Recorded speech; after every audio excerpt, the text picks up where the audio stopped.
I am signing an imperfect omnibus bill because it's necessary for the ongoing functions of government, and we have a lot more work to do. We can't have Congress bogged down at this critical juncture in our economic recovery. Con man. But I also view this as a departure point for more far-reaching change. In my discussions with Congress, we have talked about the need for further reforms to ensure that the budget process inspires trust and confidence instead of cynicism. So I believe as we move forward, we can come together around principles that prevent the abuse of earmarks. Double talk.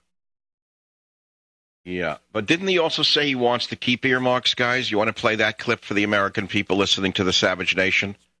How about playing that one? Let's hear that one. That's an even better one. This bill does include earmarks. Now, let me be clear.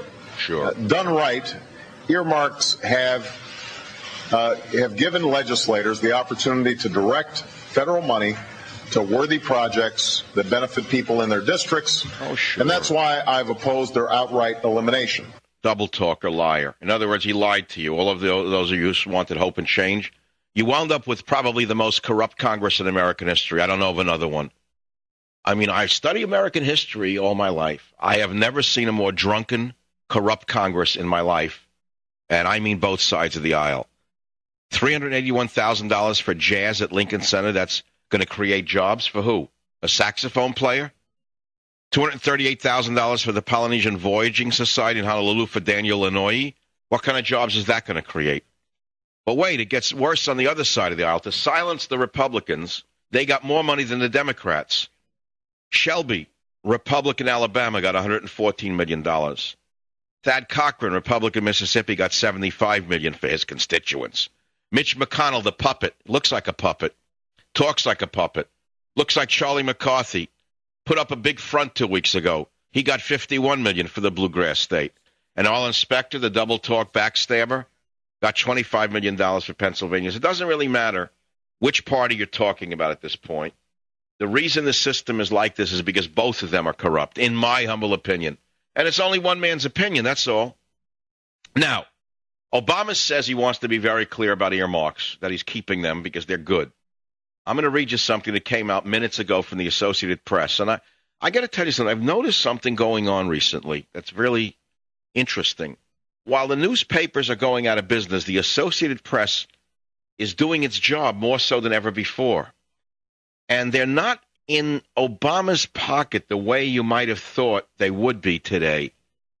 I think the Associated Press is doing a fabulous job. Here's a story from Steve LeBlanc, Associated Press, came out minutes ago. Feds spending millions on Kennedy legacy en masse. Listen to this story.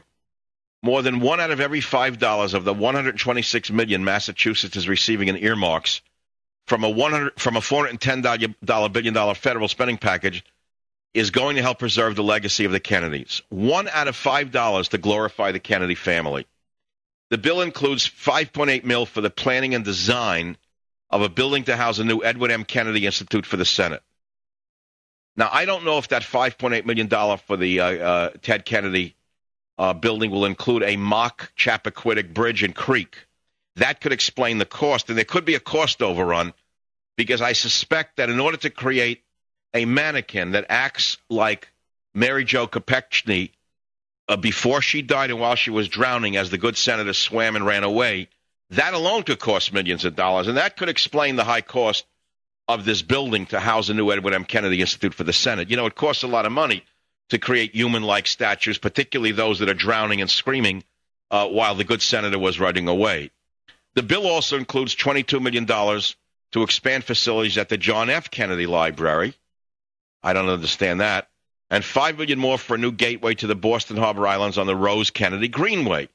You see, a spokesman for Kennedy, age 77, said he hadn't requested the money for the Library and Institute, and there are dozens of other earmarks in the spending bill for homeless services and community, blah, blah, blah, blah, blah.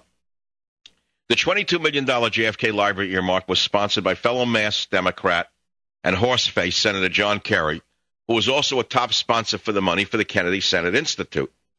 Kerry defended the library project, which he said is needed to upgrade the facility. And I won't read what he said because it's just double speak.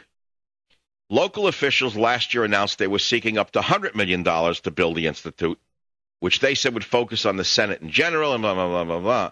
About $20 million has already been raised for the institute, including contributions from drug companies, insurance companies, and hospitals. Tentative plans called for a replica of the Senate chamber itself. Do you hear this?